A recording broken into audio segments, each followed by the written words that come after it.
Assalamualaikum warahmatullahi wabarakatuh. Kali ini kita akan memasuki materi 4 IPS, yaitu tentang rangkuman IPS tema 2. Nah, video ini Ibu buat agar karena IPS itu terlalu banyak materi yang harus dibaca dan kalian memang harus membaca untuk pelajaran IPS. Nah, Ibu di sini merangkumnya saja untuk mempermudah kalian apa saja sih IPS yang akan kita pelajari di tema 2 ini, sehingga karena nanti hari Sabtu kita akan ulangan, kalian bisa memahaminya. Mohon video ini ditonton, anggap saja kalian menonton alur cerita sejarah, jangan menjadi beban IPS ini membosankan karena sejarah. Jadi ditonton baik-baik karena Ibu menyelipkan video, tidak hanya materinya saja. Anggap saja nonton film sejarah. Nah, di sini materi IPS tema 2 itu akan terbagi 3 karena kan kita ada 3 subtema. Yang pertama adalah peristiwa menjelang proklamasi kemerdekaan. Jadi proklamasi kemerdekaan 17 Agustus itu sebelumnya itu ada beberapa peristiwa penting yang harus kita pelajari. Yang kedua di subtema 2 yaitu tentang peristiwa mempertahankan kemerdekaan, karena walaupun Indonesia 17 Agustus itu sudah merdeka, sudah proklamasi, akan tetapi masih ada negara-negara lain yang coba untuk merebut kemerdekaan kita. Nah, ada juga nanti peristiwanya apa saja kita pelajari. Kemudian yang ketiga yaitu usaha pemerintah untuk mensejahterakan rakyat Indonesia di awal kemerdekaan, karena di awal kemerdekaan itu karena kita masih peralihan dari yang awalnya dijajah menjadi merdeka, sehingga ekonomi dan kesejahteraan rakyat itu masih belum terjamin. Nah, kita akan pelajari subtema 1 dulu, yaitu tentang peristiwa menjelang proklamasi kemerdekaan. Nah, garis besarnya saja sebelum kita nonton video, yaitu jatuhnya bom di kota Nagasaki dan Hiroshima sehingga Jepang melemah. Nah, kota Nagasaki dan Hiroshima itu adalah pusat pangkalan militernya Jepang, sehingga ketika itu dibom, melemahlah kekuatan Jepang. Yang kedua, karena Jepang lemah, otomatis Jepang itu pun berusaha untuk menarik perhatian Indonesia agar membantu mereka dengan cara bahwa Indonesia itu akan dijanjikan kemerdekaan tanggal 24 Agustus.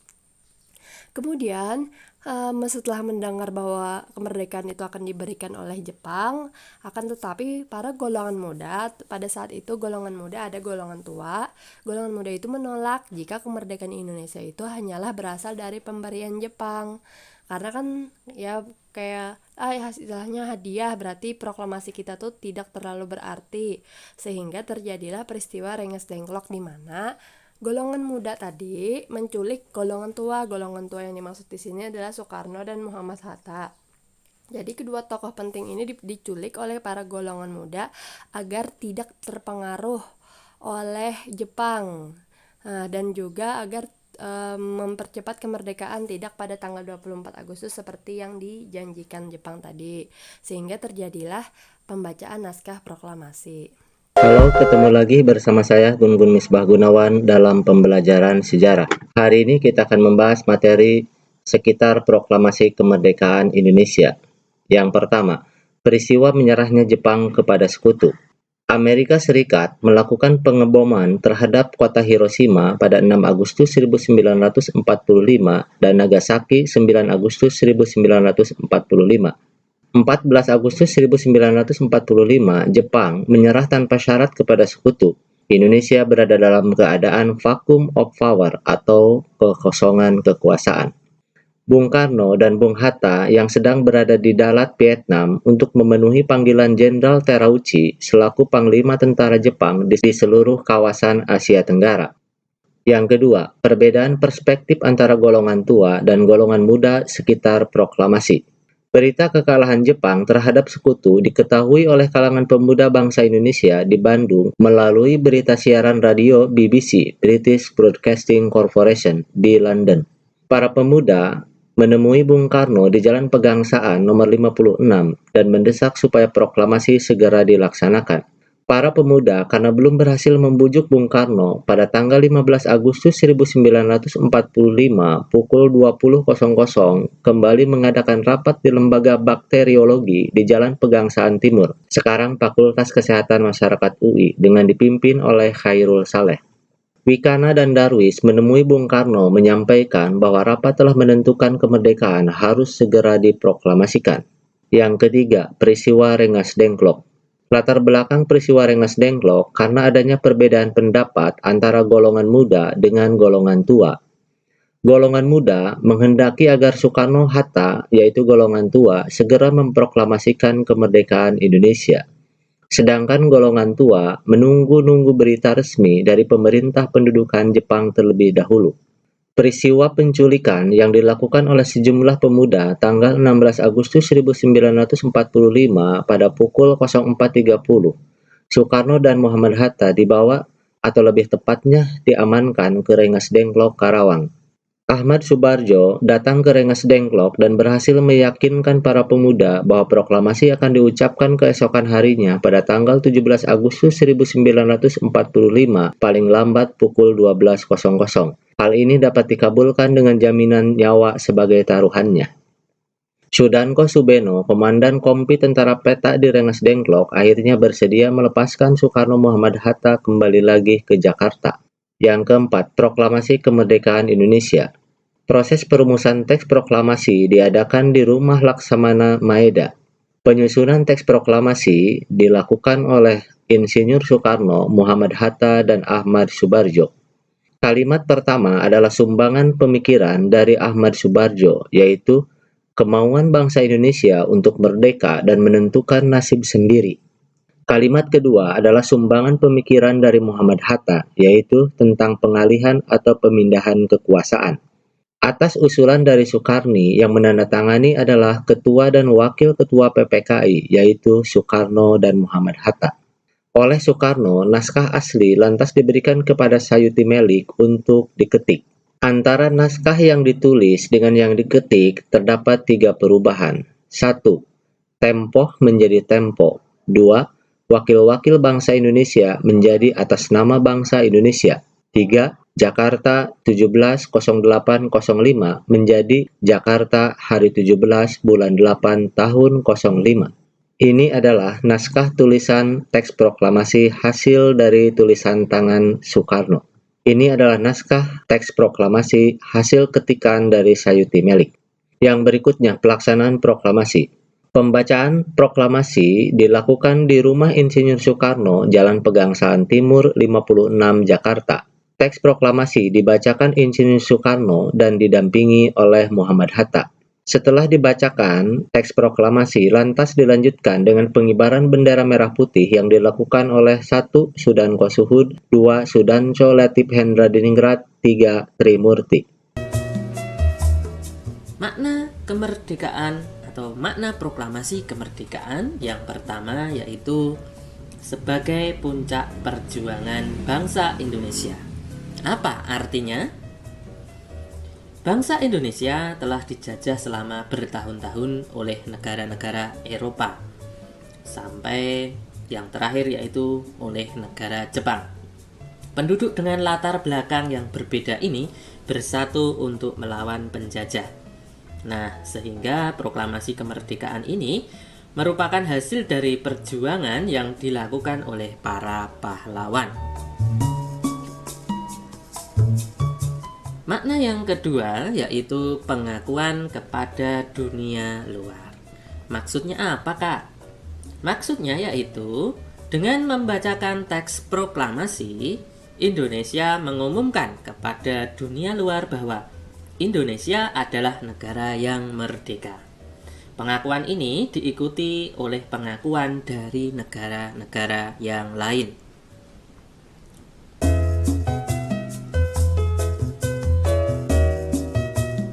Makna yang ketiga yaitu menaikkan martabat bangsa.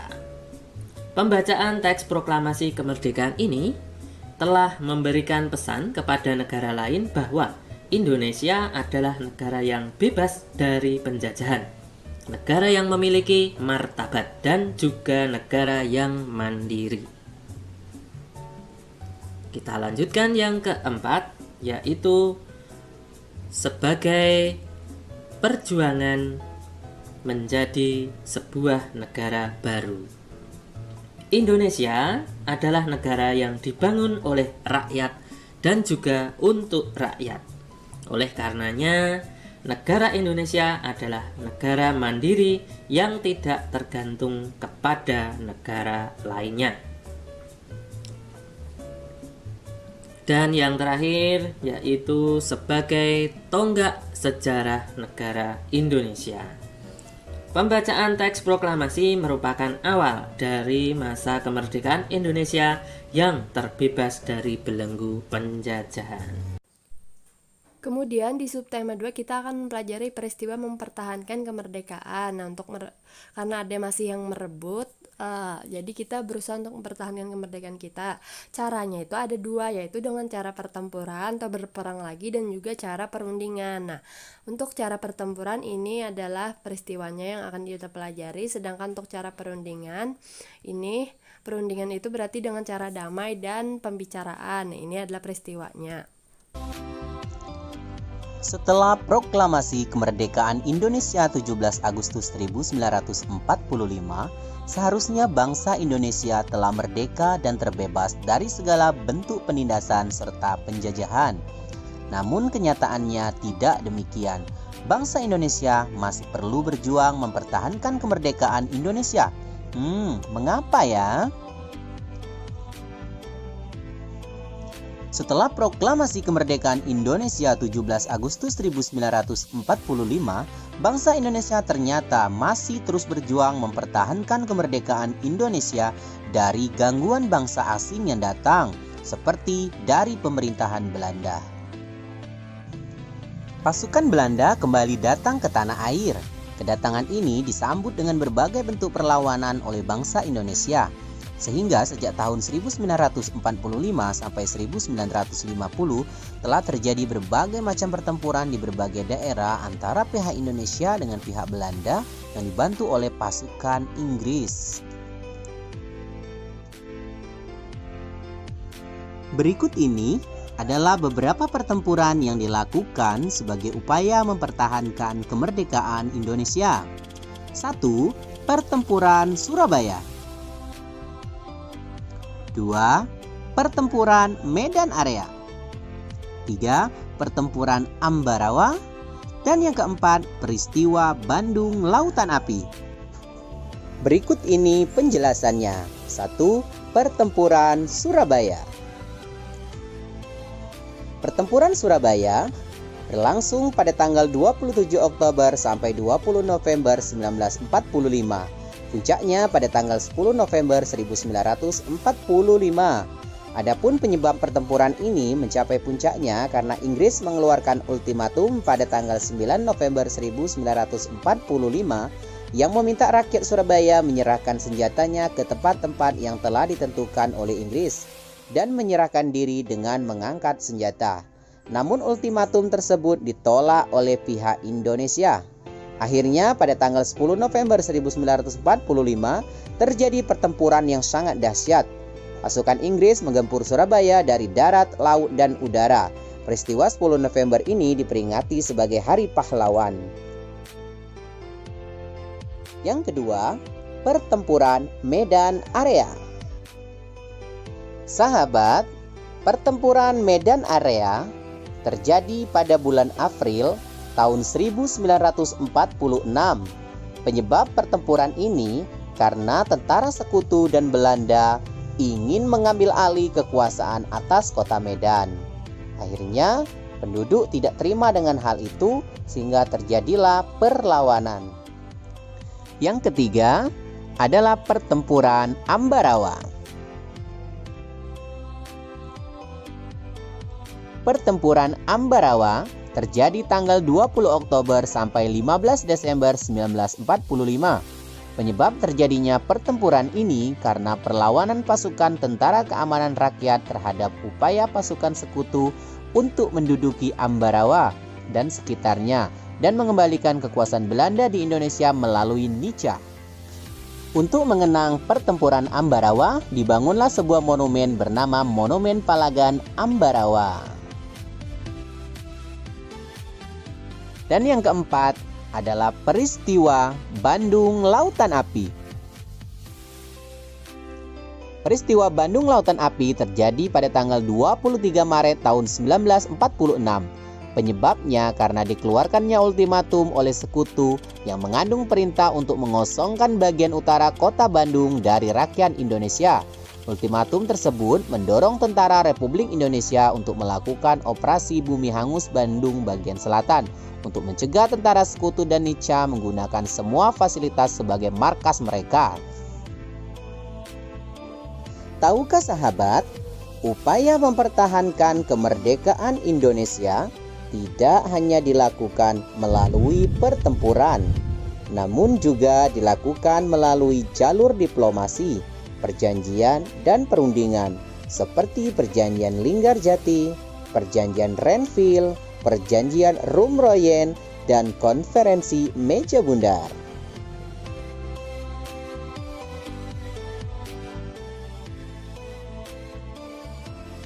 Perjanjian Linggarjati. Perjanjian Linggarjati adalah perundingan antara Indonesia dan Belanda di Linggarjati, Jawa Barat yang menghasilkan persetujuan mengenai status kemerdekaan Indonesia. Perjanjian tersebut ditandatangani secara sah oleh kedua negara pada 25 Maret 1947. Namun perjanjian tersebut tidak berjalan mulus, sehingga pada tanggal 21 Juli 1947 meletuslah agresi militer Belanda I.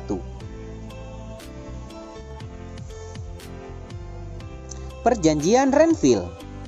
Perjanjian ini dilakukan antara Indonesia dan Belanda.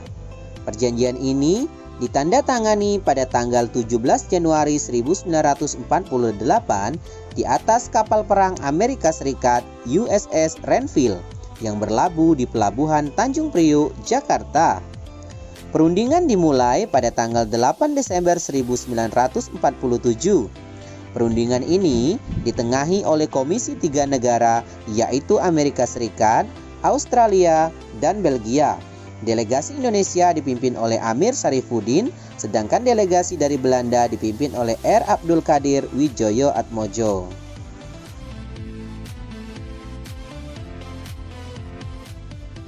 Perjanjian Rumroyen. Perjanjian ini dimulai pada tanggal 14 April dan ditandatangani pada tanggal 7 Mei 1949 di Hotel Des Indes, Jakarta.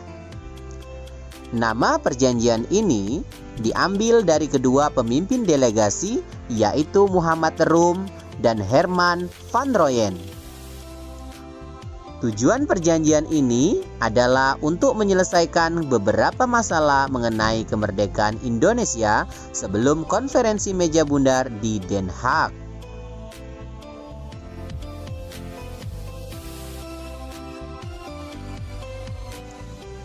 Terakhir, konferensi meja bundar 23 Agustus sampai dengan 2 November 1949. Hasil dari konferensi meja bundar adalah sebagai berikut. 1. Belanda mengakui Republik Indonesia Serikat sebagai negara merdeka dan berdaulat. 2. Status Irian Barat diselesaikan dalam waktu setahun sesudah pengakuan kedaulatan. 3. Akan dibentuk Uni Indonesia Belanda. 4. RIS mengembalikan hak milik Belanda dan memberikan hak konsesi dan izin baru untuk perusahaan-perusahaan Belanda. Dan yang kelima, pengambil alihan utang Hindia Belanda oleh Republik Indonesia Serikat. Manfaat kemerdekaan bagi kesejahteraan rakyat Indonesia. Kemerdekaan Indonesia sangat berarti bagi bangsa dan rakyatnya. Kemerdekaan Indonesia juga berpengaruh terhadap kesejahteraan rakyat Indonesia. Apa saja manfaat kemerdekaan bagi kesejahteraan rakyat Indonesia? Ayo simaklah penjelasan berikut. Setelah kemerdekaan, seluruh rakyat Indonesia berhak memperoleh pendidikan yang layak. Pendidikan yang layak bagi semua golongan merupakan salah satu tujuan bangsa Indonesia.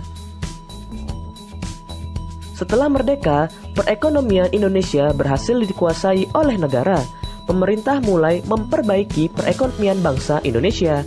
Rakyat Indonesia dibebaskan untuk melakukan kegiatan ekonomi untuk meningkatkan kesejahteraannya. Masuk tema 3, kita akan mempelajari bagaimana upaya pemerintah untuk meningkatkan ekonomi dan kesejahteraan rakyat. Garis besarnya yang akan dibicarakan adalah 5 kebijakan ini dari pemerintah lah membuat kebijakan uang, karena dulu kita belum punya uang sendiri dan lain-lain. Selanjutnya, upaya meningkatkan kesejahteraan pada masa awal kemerdekaan. Pada masa awal kemerdekaan, perekonomian Indonesia mengalami keterpurukan. Oleh karena itu, pemerintah pun menerapkan beberapa kebijakan.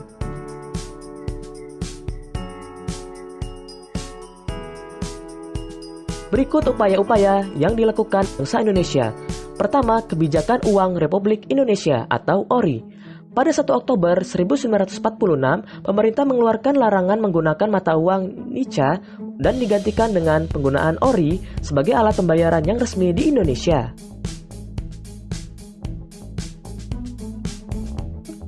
Kedua, konferensi ekonomi. Pada tahun 1946, Menteri Kemakmuran Darmawan Mangunkusumo mengundang para kepala daerah di Pulau Jawa untuk mengadakan konferensi ekonomi. Ketiga, pinjaman nasional. Pemerintah mendirikan Bank Tabungan Pos. Program ini bertujuan untuk mengumpulkan dana bagi kepentingan perjuangan dan meningkatkan kepercayaan rakyat kepada pemerintah Indonesia.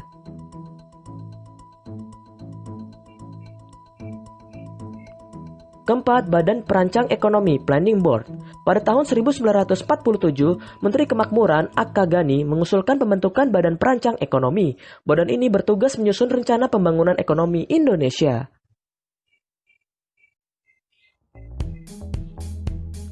Kelima, Rencana Kasimo. Menteri Urusan Bahan Makanan I. Kasimo menyusun sebuah program yang disebut Rencana Kasimo.